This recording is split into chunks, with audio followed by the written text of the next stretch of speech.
Thank you, and we'll begin with the 6-minute rounds and go first to Monsieur Paulus. You have up to 6 minutes. Merci, Monsieur. Thank you, Mr. Chair. Hello, everyone. I'll be brief. I have here a map, and sometimes it can be confusing. So we have the point of entry here for Roxham Road, and the migrants seeking asylum arrive there, and then they are driven to the camp where there's the infrastructure and a hotel that is there. I've been there 3 times, so I know how it works on the Canadian side and the American side. But the issue that we have now, we can see with Mr. Gay, his zone is close to all of the other facilities, and it is easy to receive immigrants there. But how do we negotiate a contract when there is someone who has fields and says, I can charge what I want, and then we have a hard time knowing what the negotiation rules are, how we can establish a price that is fair and equitable when told that there's nowhere else to do it? And we could have similar installations. There's equipment that could have been set up elsewhere for a lower price. So how could we explain the price? This is my first question. And also, how do we justify that there is sensitive information? What is sensitive information on areas like this? Merci, très bonne question. Thank you. Very good question. I would like to start by saying that we need to rent buildings or others according to the current value. So we have teams that look at the value in certain areas. We analyze this value and then we negotiate, especially when there is only one owner and there's not a lot of space. This can be applied to different buildings. Many of our leases vary.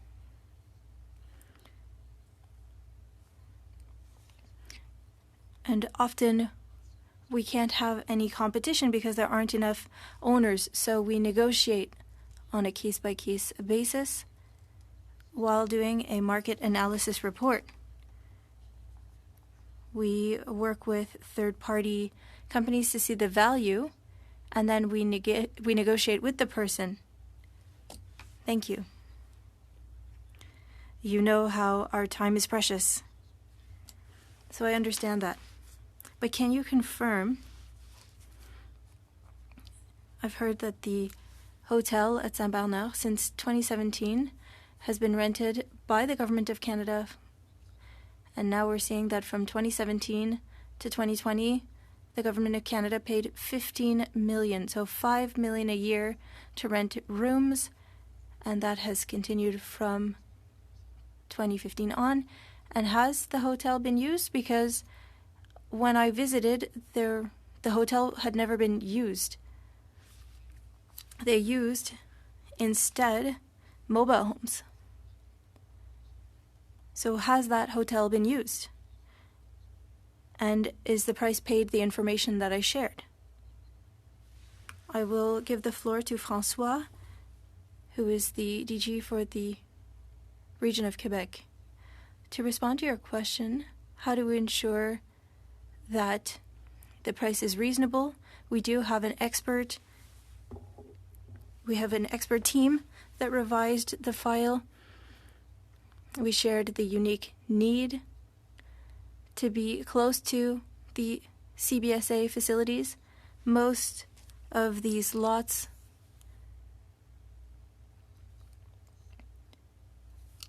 were needed, and so our experts negotiated. And $5 million per year, is that what it costs the government to rent the hotel? And has the hotel been used since the beginning?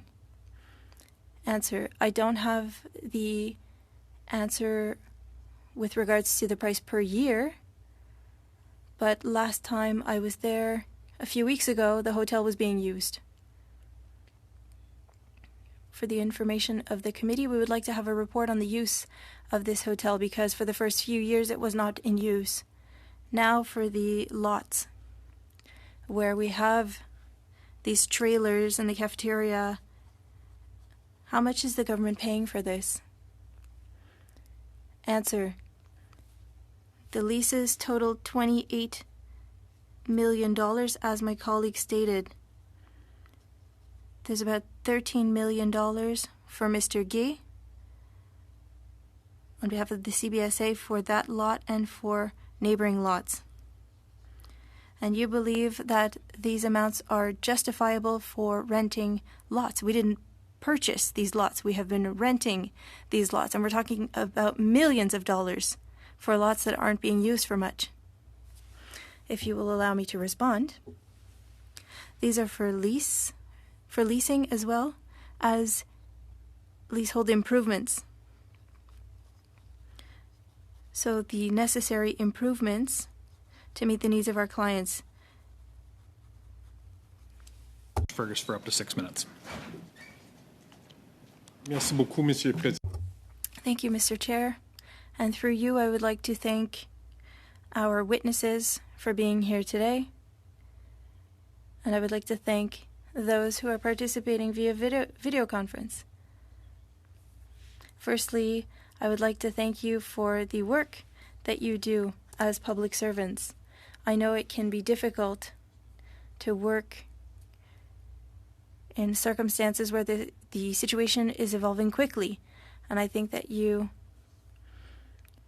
met your responsibilities well, and I think Canadians need to know it.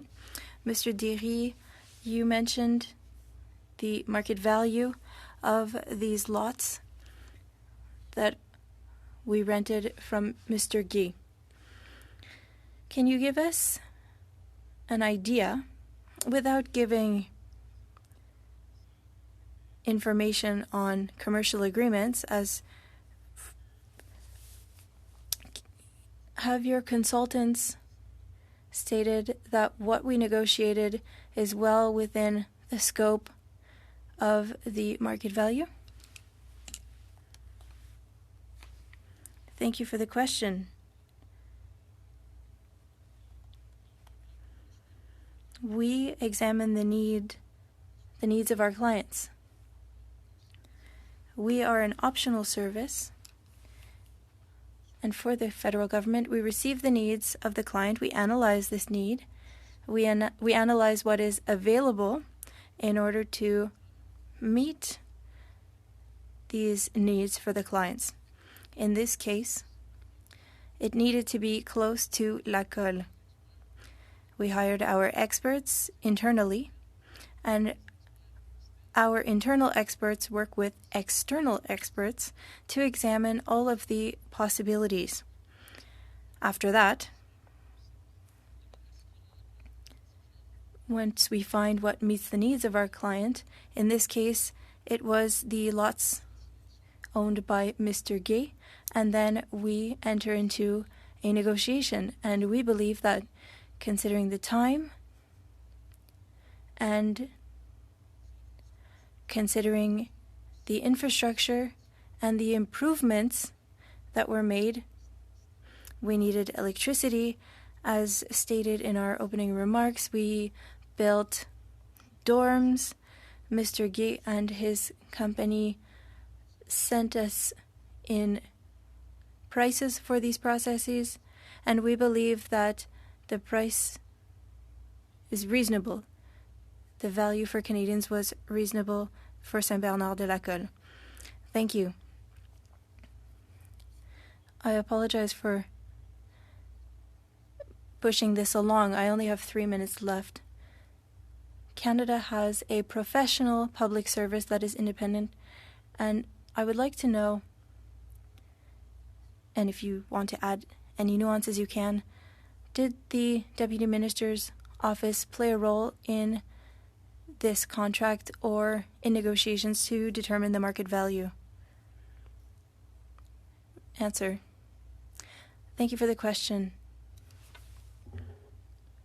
There was no interference from any offices with PSPC's team for this designation. Our experts worked according to the needs of the CBSA, RCMP, and IRCC, and we respected the best value for Canadians. Question. I have another question. I imagine there are thresholds of value for a contract to receive approval with regards to leases and service contracts. That $28 million, did it reach that threshold? Answer. No, they did not reach the threshold, and my colleague can share those thresholds for leases. For leases and improvements, we're talking about $26 million, so it is not necessary to have the minister's approval or her office's approval. The total value is $28 million for this infrastructure. So if I understand you correctly, this is $8 million from the threshold. We're talking about 9 leases and improvements to these lots over 5 years. Question. So this delegation of power has been in place for a while? Answer, for a few years. Before this contract was approved.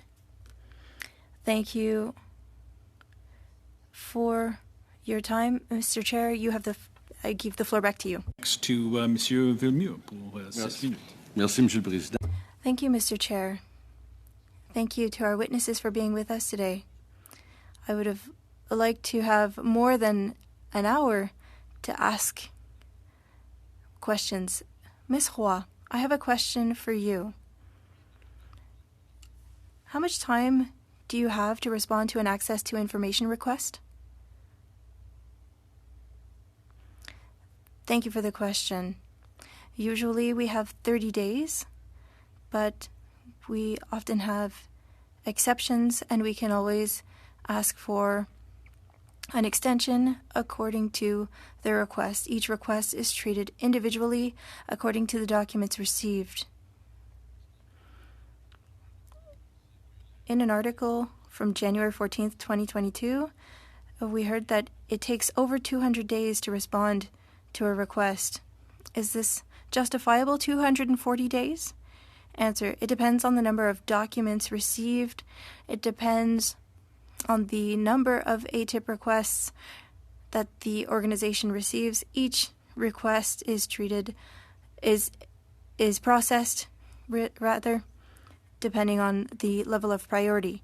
We need to give the time to third parties and other departments to give us information. So from that moment on, yes, it is something that can take up to 240 days. So you're not shocked by 240 days. Answer, no. Question, so 27th of September 2022, Radio-Canada, they mentioned an exception, as you mentioned, and we talked about a national emergency. Can you define this for me, please? National security, depending on the situation, in this case, we're talking about the situation at La Colle. So again, these are circumstances that need to be analyzed, and we need to determine if that type of exemption is applicable. In this case, it was applied. Why? Answer. For the Question, including leases. There was an exception to the rule of 30 days for national emergencies or for national security. After your analysis, what justified that exemption? Answer, Teresa, I don't know if you might be able to respond. National security exception was taken on this particular file. That would not be, that's something in the context of a law. This does not meet that criteria. So we didn't consider that particular exception in this case. C'est tout de même ce qui a été invoqué aujourd'hui. That is what was shared with the journalists, however. We could talk about, so not when the contract was given, then we may have made the request for that exemption. And again, here we're talking about contracts or leases that are two types of different things. Should these contracts be made public? Answer, I just want to state that access to information requests are examined individually. They each have their own circumstances.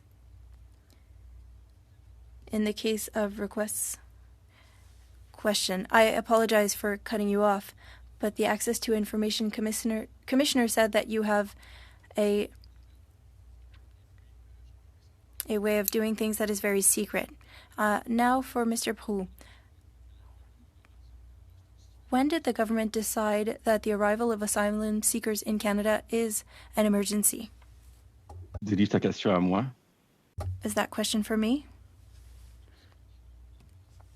Question, please. Maybe Scott might be able to respond. Sorry, yes, thank you. No, there's, when we process access to information requests along the lines as laid out by my colleague, we look at all the different exceptions under the Access to Information Act. And in this case, with access to information requests related to Roxham Road, we consult with PSPC on amounts paid and look at the questions around economic interests of Canada. Mais vous savez, je ne parle pas d'argent. I'm not talking about money here. I'm talking about access to information. We said that it's an emergency situation. Mr. Proulx, what do you think of this? That it is an extreme emergency to house people in trailers, fenced-in trailers. Where is the extreme emergency that makes it so that we cannot respond to an access to information request? The emergency situation at l'école and the access to information request, well, there's no correlation between the two. It's not a matter of not responding to an access to information request. You need to understand that processing the request was done. It takes as much time as it takes. I can give you more context. After a global pandemic from 2021 to 2022, the CBSA received 51% more access to information requests. I manage every day 6,000 access to information requests. Over 100 a day. And so processing these requests is independent from the emergency situation at l'école. That's why I misunderstood your question.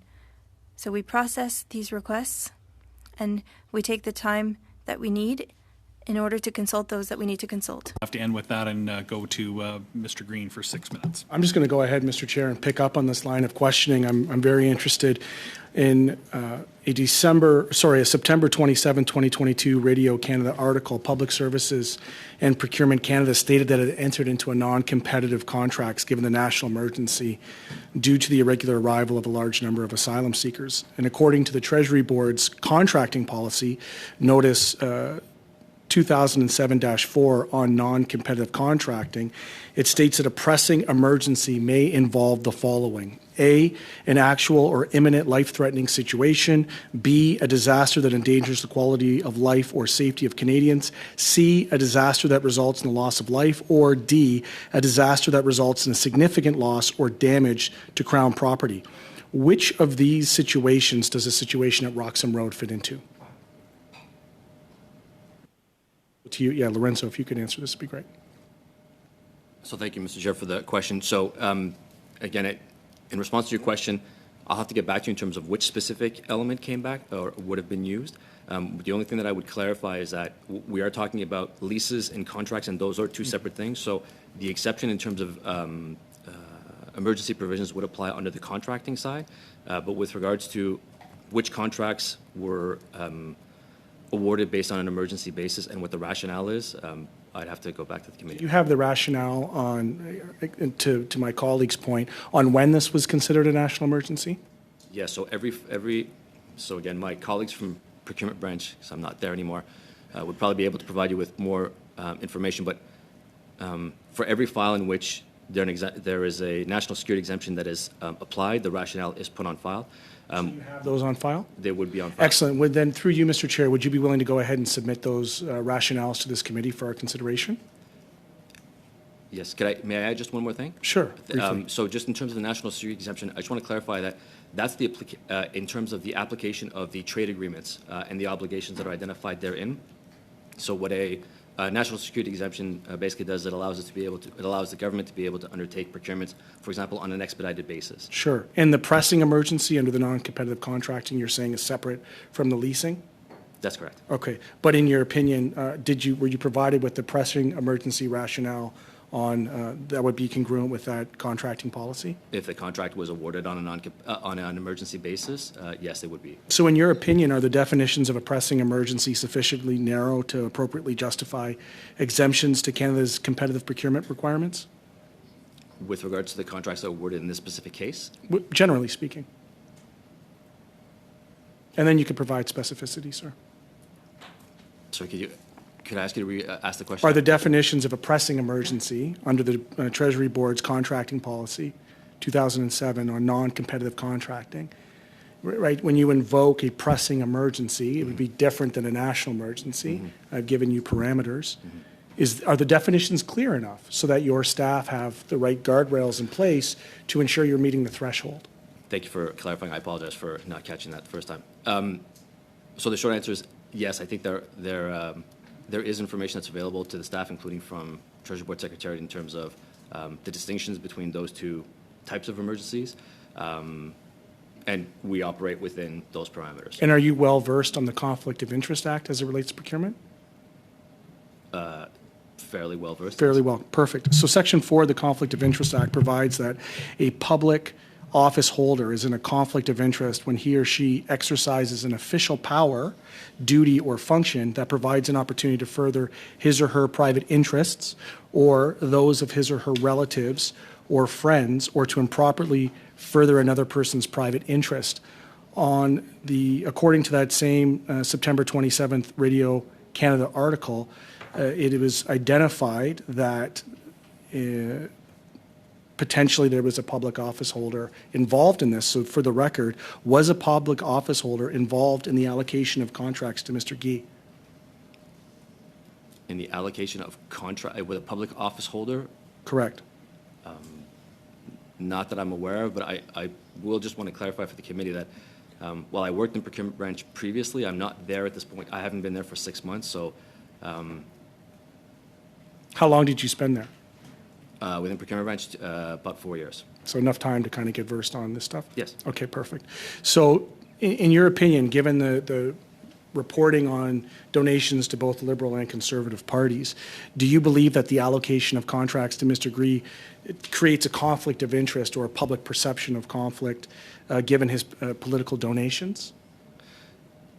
So what I can tell you is that political donations is not something that's explored as part of the procurement process. Do you think maybe it should be? I will leave that for the committee to decide.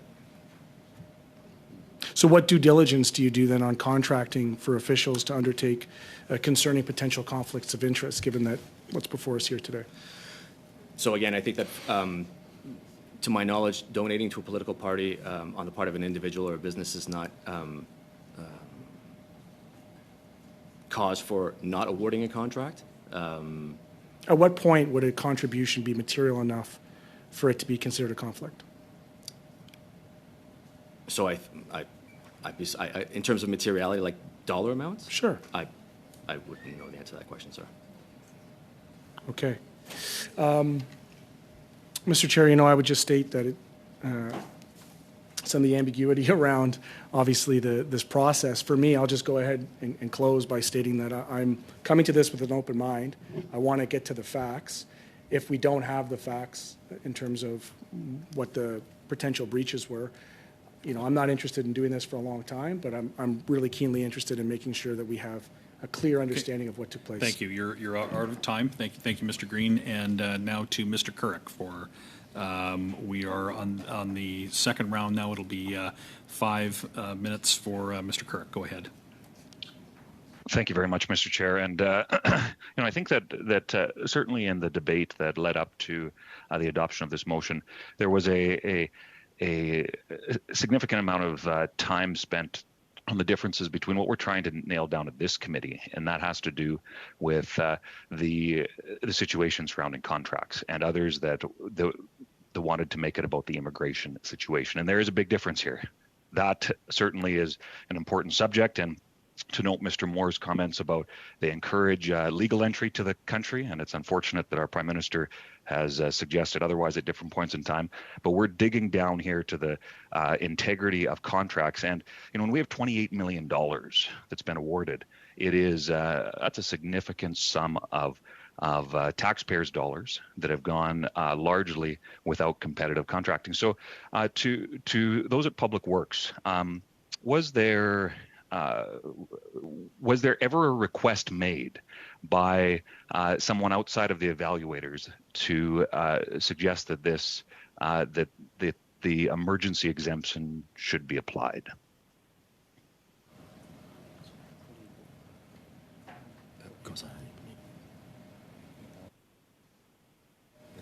Oui, je peux répondre. Oui, merci.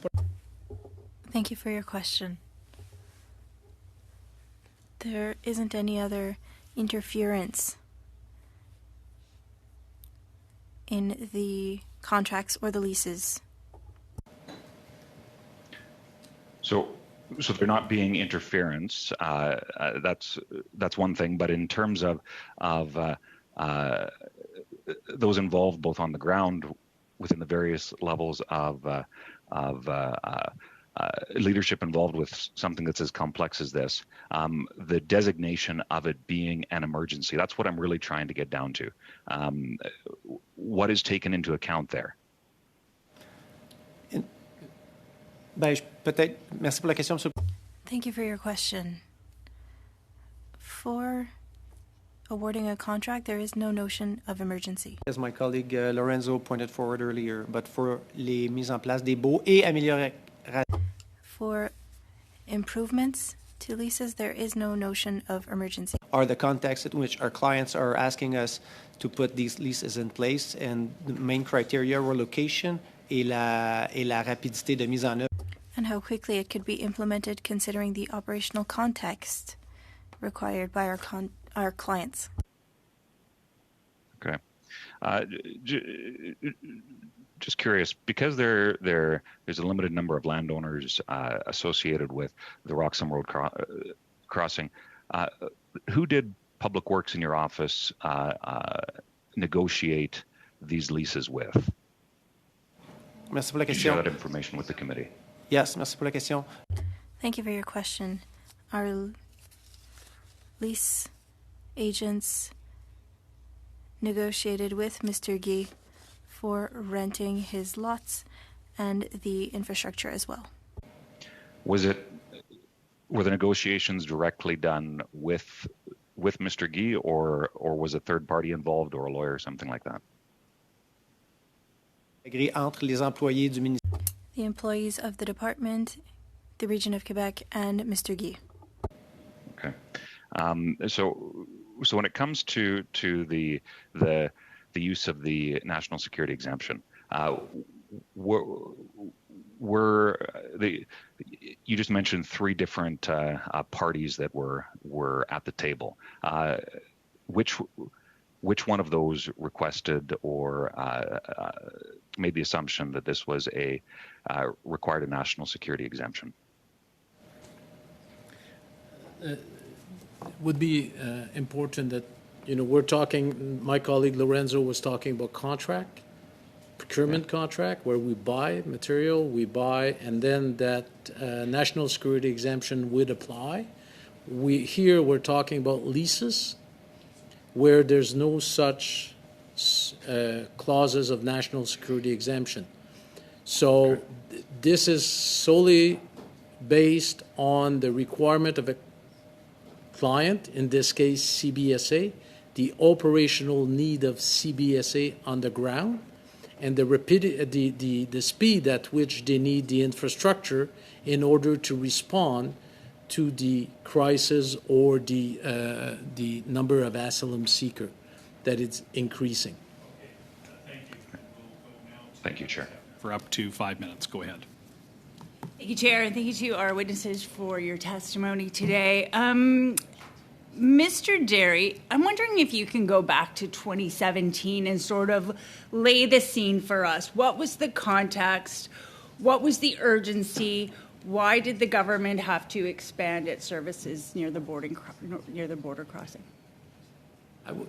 Thank you for the question. I think, Mike, since PSPC is a supplier of services to the government of Canada, we were not living the situation in Saint-Bernard-de-la-Colle. My colleague of CBSA, IRCC, and RCMP were living it. So I don't know if Mr. Moor or would like to answer the situation in 2017 at Saint-Bernard-de-la-Colle. Sure, please go ahead. So I'm happy to give some information on this.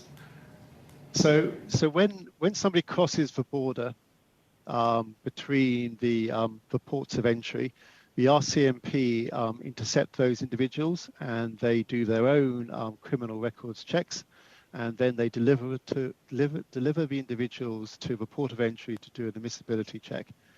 In this case, in Roxham Road in 2017, it was not possible to process that number of individuals at the existing port of entry, Saint-Bernard-de-la-Colle, and so therefore additional accommodation was required on an urgent basis. The accommodation is required for a number of different functions. The first function is just to intake the individuals and have a waiting area for them. The second function is around processing those individuals initially to check identity, but then to also consider admissibility, to provide humanitarian aid, canteens, washrooms, shower facilities, and also in some cases to provide sleeping accommodation if there are too many individuals to process at the same time. So this is still the requirement today. Up until now, all of these facilities have been provided through temporary mobile accommodation, and in 2021, a leasehold improvement was agreed using PSPC as our lease arranger with Mashorgi to actually retrofit 2 of his own buildings, which would allow us to consolidate these functions. So these are the functions which were required. Clearly in 2017, it was an urgent requirement because I think on one day we had up to 400 asylum seekers coming across the border. And what would happen to all those people if that infrastructure was not in place? So we have to provide humanitarian assistance to those individuals as soon as the RCMP hands them over to us. And this is why we have to have the infrastructure. And it's very important to know that our infrastructure has provided the facilities for those individuals. But once they are processed, then they're handed over to the province or to the IRCC. Okay. Mr. Déry, maybe I can go back to you and ask, we're talking about the procurement of that land. And I'm wondering if you can say if there's anybody else that you could have negotiated with to get the facilities that you needed to process the refugees coming across the border? And my colleagues, François, will add to that, but in real property and in operation like this, and my colleague, Mr. Moore, mentioned that 400 people cross the border a day. When you look at a situation like that and we respond to our client needs, they wouldn't want us to rent them something because over the weekend, back in those days, the team of my colleague, they went around, what could we get? But then we're talking 15, 20 kilometers away. Now you're getting into logistic of carrying and transporting all those migrants and before they get checked. So the location was, and Mr. Gay owns all the land around the Saint-Bernard-de-la-Colle, as you could see on the map that was provided to every member of the committee. And the outside of that is land that is protected, agricultural land that is protected by the province. So it was quite difficult in a situation like that and to respond to the urgent need of our client to turn around and say, oh, where could we install? And at the time, if we go back at the time, it was, oh, that's going to be a month, a couple of months of an issue. Now it's been on for 5 years. So at the time, it was a pressing requirement. Just let me ask quickly, leasehold improvements were a big part of the spending of that $28 million, the improvements to the land, right? Absolutely. All of the building that were owned by Mr. Gay, the warehouse had to bring electricity, had to bring additional water. All the infrastructure that was put in place, leasehold improvement, is a big portion of the cost. And for 2.5 minutes now, Monsieur Villemur. Thank you, Mr. Chair. My question is for Mr. Millar or Mr. Moor, whoever is able to respond. When we say that we receive 400 people a day at Roxham Road, is not going against the safe third country agreements when we're building infrastructure for a program that should be temporary? I guess a couple things just to clarify. It's over 100 people a day crossing at Roxham Road, so not 300 to 400. Just wanted to give that figure. The STCA applies at points of entry, of which CBSA has the responsibility. Those crossing irregularly between points of entry are not covered under the STCA. Néanmoins, on est en train de rendre permanent. We're making these structures permanent, and it doesn't apply with the Safe Third Country Agreement. You can correct me if I'm wrong. We have to actually accept those that cross irregularly. We have no legal authority to direct them back. They have a right to make a claim. And so through the process that my colleague, Mr. Moore, described in terms of the flow through, that allows us to assess their eligibility to make a claim to the Immigration and Refugee Board after we have screened them, then the appropriate screenings for security, for health and identity. So we are required by law to receive them and to do those checks. Ça constitue une situation. So this is what constitutes a pressing emergency. It is absolutely a massive preoccupation of myself and my colleagues. And that is why we're putting every effort to deal with it. Earlier, we heard that pressing emergencies were defined by catastrophes that would be threatening the safety of Canadians and extreme damages to the country. Which of these applies in this case? Well, I would defer to my colleagues on what applies in that case. What we can speak to is what legally we're bound to do, and certainly dealing with the numbers that we're crossing, those high volumes, and to be able to assess them for possible security risks, national security risks, other elements of inadmissibility, which could include organized criminality. Okay. Human rights violations. Thank you. I'm very sorry to have. I never like to interrupt anyone, especially not a witness. But we are on the clock, under quite a bit of pressure for time right now. Mr. Kelly, before I begin, I'm going to cede my time to Mr. Villemur to continue his questions. Okay, then Mr. Villemur can continue for 2.5 minutes. Merci beaucoup. Thank you very much. Mr. Millar, if I'm correct, there is the point where people are received by officers and then they are transferred to another location a few kilometers away and they are taken in by the RCMP and then handed over to the CBSA, correct? That's true. The RCMP receive them, do an assessment on criminal and security checks, and then bring them to us for further processing. Même si vous n'êtes pas la Even if you're not the RCMP, I'll still ask you the question. I went to Roxham Road last Friday and I was not allowed access. I wanted to see it because we've been talking a lot about it. Is it normal that a parliamentarian is not allowed to see what is happening where asylum seekers are received? I honestly wouldn't be able to speak to that. My understanding is that parliamentarians have visited the area, but the specifics of what they saw and had access to, I would have to defer to the RCMP. Merci beaucoup. Monsieur Proulx. Thank you very much. Mr. Proulx, this whole situation with these access to information requests are quite numerous, as you said, and they are linked to the situation mentioned by Mr. Millar. What do you think about this? Qu'est-ce que je pense de...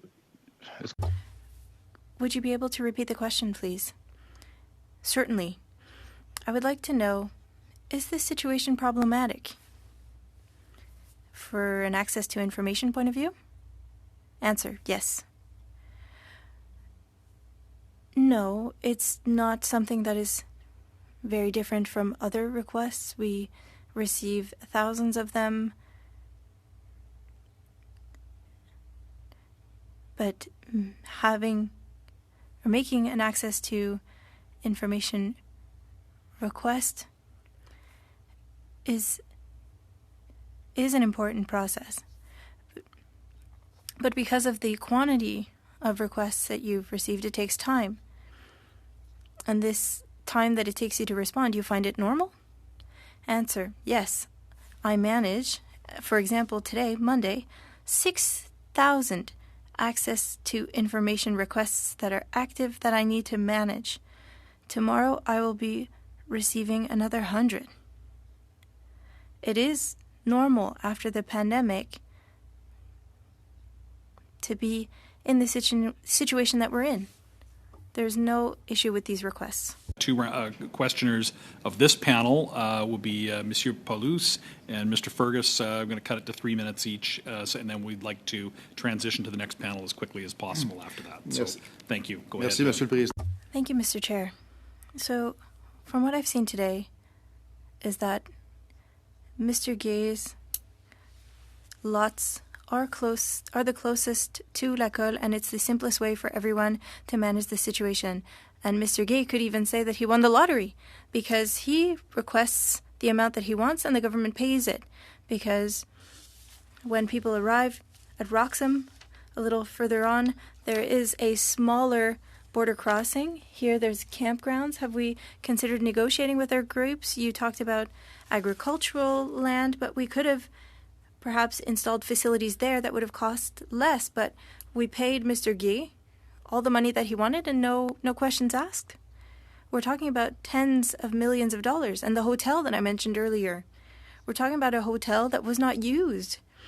We know that there are places to sleep in trailers, about 500 people. That was from 2014, so about 100 per day. 24 to 48 hours later, they're sent elsewhere, Montreal, Toronto, in the equipment that is there, and you say that there will be dorms built. So we're receiving 500 people there, so enough space. And in summer, there were tents to receive 3,000 people. So the hotel is not being used. You said earlier that it is kind of being used. I don't know who's using it, but why is the government continuing to pay for this hotel? Answer, I would like to specify two things. As I said earlier, we are giving a service to federal departments.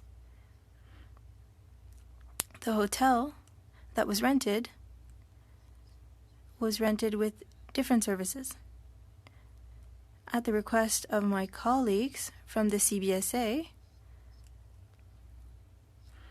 and they are managing. With all due respect, Mr. Déry, I've been an MP for 7 years, and we've been hearing the same thing for 7 years. CBSA is asking for this, RCMP is asking for this, and then you just deliver. But it costs so much, and we can never get a clear answer. Do you challenge this need when a request is sent to you, or you just say, yeah, we'll pay, and we don't ask any questions? Mr. Guy won the lottery from owning property close to l'école, but nobody can answer the question. Answer. I just want to make a correction to what was said. The hotel was at the request of IRCC. but we're renting the hotel so that they can use it. But they manage the number of people who stay there, not us. We rent the hotel, and we want to do things reasonably, and we want to ensure that inaudible. We're now on to Mr. Fergus for the final 3 minutes, and then we'll change panels as quickly as we can. Go ahead. Merci beaucoup, Monsieur. Thank you, Mr. Chair. I would like to come back to a question to summarize again, because I think it's very important. So, other than contractors and public servants of your department, there weren't any public office holders that are linked to departments or MPs or assistants, for example, for these contracts? And because it doesn't meet the threshold, correct? I can confirm that the thresholds are within the authority of the public servants, and they made a decision according to the requests of the IRCC and CBSA. And we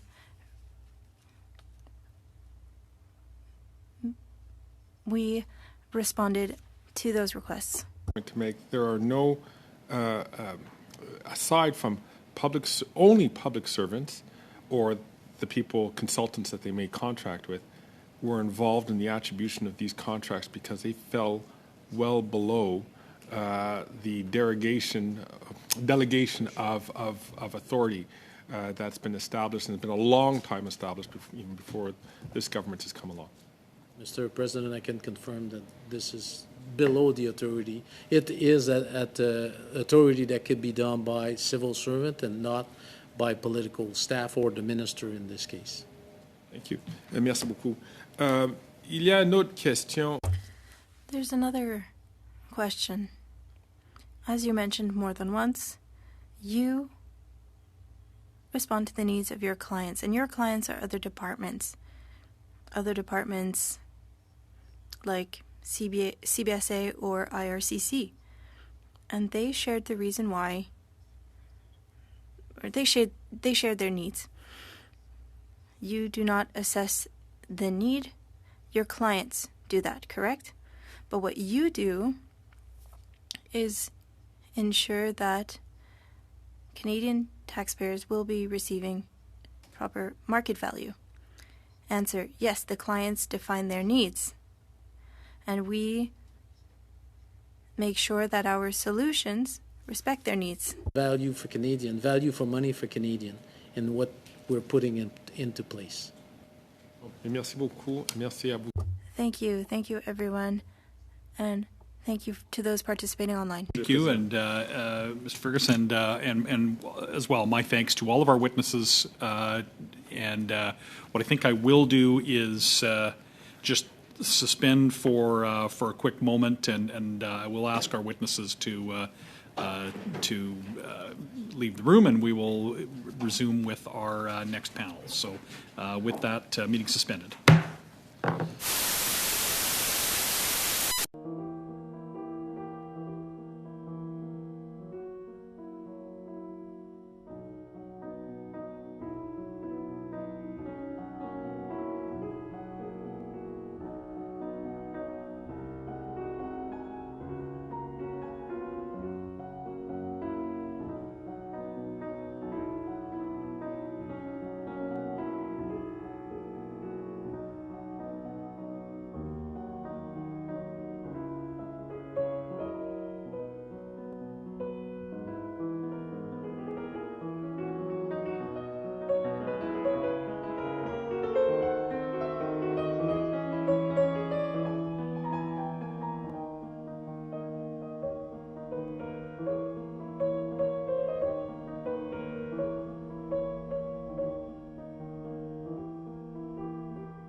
So welcome back, everyone. Now we're resuming our study of the use of public funds in relation to the Roxham Road crossing.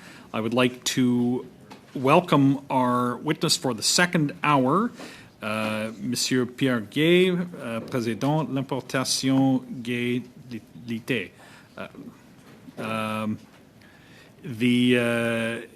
Now, before we begin, I'm going to inform the committee that Mr. Gay asked that he be assisted by counsel, and so as specified by the rules of the House of Commons, is there consent that he be that he have counsel present? Yes. Nobody objects. Okay, then that's fine. He will be assisted by counsel, and with that, the witness had asked for a little bit. Beyond the 5 minutes, we're really short on time. So, Monsieur Gay, could you? Yes. Just procedurally, the practice is that the invited witness responds to questions from members of the committee through the chair, and that their counsel, though able to advise their client. And able to be part of the appearance, as just agreed to by committee, does not entitle them standing to speak at the committee. Is that correct, Mr. Chair? Thank you. That is correct. Yes, thank you, Mr. Barrett. So, with that, I will ask Mr. Gay to begin. And while I